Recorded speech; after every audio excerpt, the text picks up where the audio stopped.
Le moment choisi joue un rôle important dans la question de l'élargissement de l'Union européenne, selon une étude exclusive d'Ipsos pour Euronews.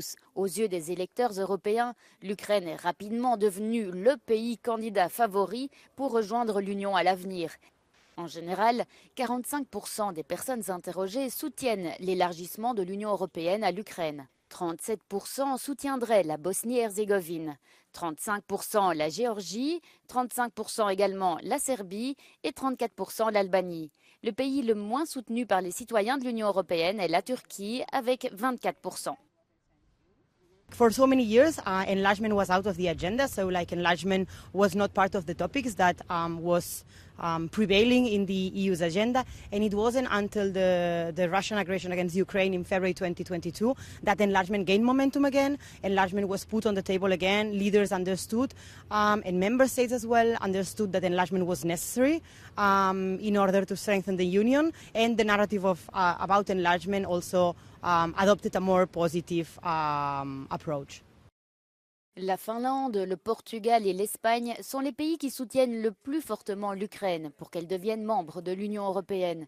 Le soutien de la Suède, de la Pologne, du Danemark et de la Roumanie reste fort, avec plus de 50%. Les Européens les moins favorables se trouvent en Hongrie, suivis de la Slovaquie et de la République tchèque. Pour la Bosnie-Herzégovine, le soutien le plus fort vient de ses voisins, la Roumanie et la Bulgarie. La candidature de la Géorgie est soutenue par la Roumanie et l'Espagne. La Serbie est soutenue par ses voisins, la Roumanie et la Grèce. L'Albanie est également soutenue par ses voisins, mais aussi par l'Italie et la Pologne. En général, les citoyens de la France et des Pays-Bas sont majoritairement négatifs.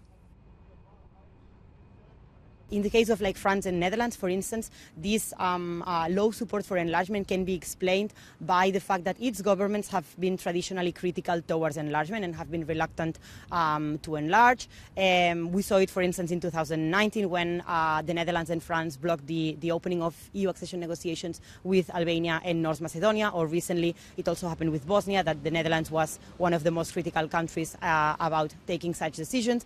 Les principales forces politiques soutiennent l'élargissement de l'Union européenne. L'extrême droite, Identité et démocratie, est la plus négative.